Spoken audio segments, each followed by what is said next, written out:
Alkisah dalam kunjungan resminya sebagai utusan Raja Empu Barang atau nama bangsanya Haryo Lembu Suro, seorang pandito terkemuka tanah Jawa, berkunjung ke Jambudwipa atau India. Sesampainya menginjakkan kaki di negeri Hindustan ini, oleh para Brahmana setempat, Empu Barang diminta untuk bersama-sama menyembah patung perwujudan Hari Candana atau Wisnu.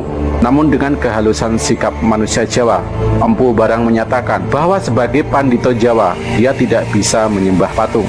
Tetapi para Brahmana India tetap mendesaknya dengan alasan kalau Brahmana dinasti Hari Candana karena Wisnu dipercaya sebagai sang pencipta Tribuana.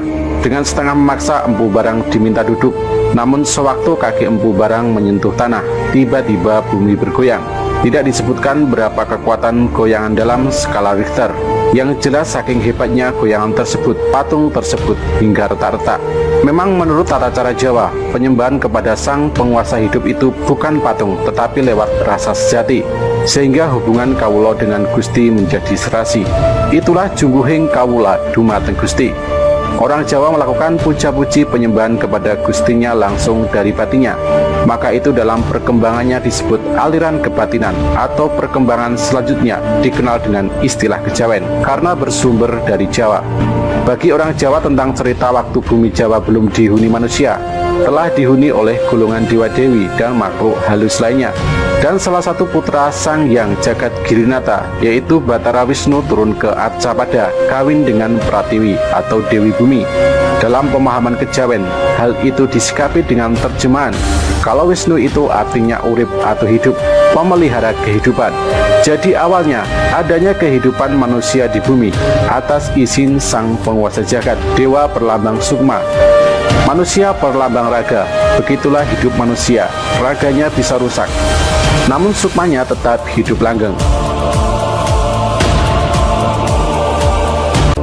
Kemolekan bumi Jawa laksana perawan rupawan yang amat jelita, sehingga kerajaan Rum atau Ngerum yang dipimpin Prabu Galbah lewat laporan pendeta Ngali Samsujen begitu terpesona karenanya.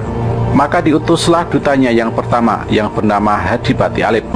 Hadipati Alip kemudian berangkat bersama 10.000 warga Ngerum menuju Nuswa Jawa.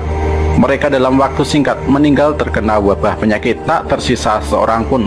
Lalu dikirimlah ekspedisi kedua di bawah pemimpinan Hadipati Ehe. Malangnya mereka juga mengalami nasib sama, tumpes tapis tanpa tilas. Masih diutus rombongan berikutnya seperti Hadipati Jimawal, J, Dal, B, Wawu, dan Jimakir. Semuanya mengalami nasib sama, tumpes kelor. Melihat semua itu, Prabu Galbah terkejut dan mengalami shock hebat. Akibatnya sakit jantungnya kambuh. Dia kemudian jatuh sakit dan dalam waktu tak lama mangkat atau meninggal dunia.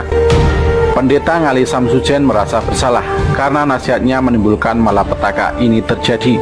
Akhirnya beliau mati dalam rasa bersalah. Tinggal Mahapati Ngerum, karena rasa setianya dia ingin melanjutkan misi luhur yang dicita-citakan rajanya. Dia akhirnya ingat pada sahabatnya yang sakti bernama Jaka Sangkala alias Ajisaka yang tinggal di tanah Maldewa atau Swetadwipa. Habisnya para migran dari Ngerum ke tanah Jawa itu menurut Jaka Sangkala adalah karena hati mereka yang kurang bersih. Mereka tidak meminta izin dahulu pada penjaga atau ajiman. Aji artinya ratu, man atau wan artinya sakti. Selain penghuni yang baik, juga dihuni penghuni berkasakan, anak buah Batara Kala. Makanya tak ada yang berani tinggal di bumi Jawa sebelum mendapat izin Wisnu atau Manikmaya atau Semar.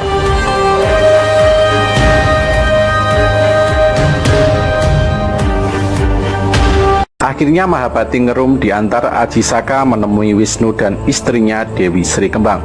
Saat bertemu itulah dituturkan bahwa Wadyabala warga Ngerum yang mati tidak bisa hidup lagi dan sudah menjadi peri perahyangan, anak buah Batara Kala. Tapi kedelapan Hadipati yang gugur dalam tugas itu berhasil diselamatkan oleh Wisnu dan diserai tugas menjaga 8 mata angin. Namun mereka tetap menghuni alam halus.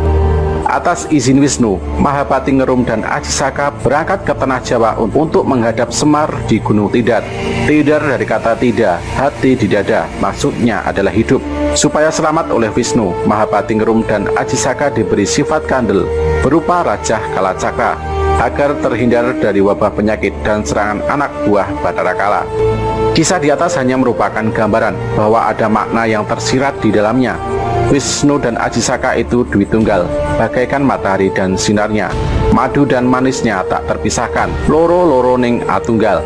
Maka itu, keraton Wisnu dan Ajisaka itu di Medang Kamulan, yang maksudnya di mula-mula kehidupan. Kalau dicermati, intinya adalah kawruh ngelmu sejati tentang kehidupan manusia di dunia, sejak masih gaib hingga terlahir di dunia, supaya hidup baik, sehingga kembalinya nanti menjadi gaib lagi, perjalanannya sempurna. Singkat cerita, perjalanan ke Tanah Jawa dipimpin oleh Ajisaka dengan jumlah warga yang lebih besar, 80.000 atau 8 laksa, disebar di berbagai pelosok pulau. Sejak itulah kehidupan di Tanah Jawa Dwipa yang disebut masyarakat Kabuyutan telah ada sejak 10.000 sebelum Masehi, tetapi mulai agak ramai sejak 3.000 sebelum Masehi. Sesudah kedatangan pengaruh Hindu, muncul kerajaan pertama di Jawa yang lokasinya di Gunung Gede Merak. Rajanya Prabu Dewa Warman atau Dewa Eso yang bergelar Sang Hyang Prabu Wismudewa. Raja ini memperkuat tahtanya dengan mengawini putri Begawan Jawa yang paling terkenal, yakni Begawan Lembusuro atau Kesawa Sidi di Padepokan Garbopitu, penguasa 7 lapis alam gaib, yang terletak di Dieng atau Hadiyang, jiwa yang sempurna. Juga disebut Bumi Samboro, tanah yang menjulang tinggi. Putrinya bernama Padmawati atau Dewi Pratiwi.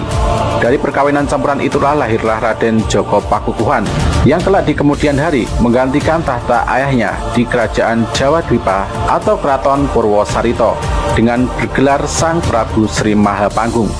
Lalu keraton dipindah lokasinya ke Medang Kamulan. Penggantinya adalah putranya Prabu Palindrio. Dari perkawinannya dengan putri Patih Purnawarman, Dewi Sinto lahir Raden Radite yang setelah bertata dan bergelar Prabu Watugunung. Dia memerintah selama 28 tahun. Pemerintahannya mempunyai pengaruh kuat di Jawa Barat. Adalah kakaknya Prabu Purnawarman yang membuat Prasasti Tugu sebelah timur Tanjung Priuk dalam pembuatan Harudaya, Jawa kuno aliran yang deras, Prasasti Batu Tulis di Ciampea, Bogor. Untuk menguasai Jawa Timur, Prabu Watugunung mengawini putri Begawan Kondang, yaitu Dewi Soma dan Dewi Tumpak. Dia juga mengawini Ratu Negeri Taruma yang bernama Dewi Sitowoko. Dalam pemerintahannya terjadi perebutan tahta dengan Dewi Sri Yuwati, saudara lain Ibu Dewi Landep. Dewi Sri Yuwati dibantu adiknya lain Ibu, Joko Sadono, putra Dewi Soma.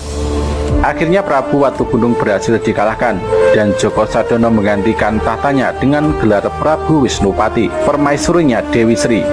Kakak Dewi Sri diangkat sebagai Raja Taruma, bergelar Prabu Brahmaraja.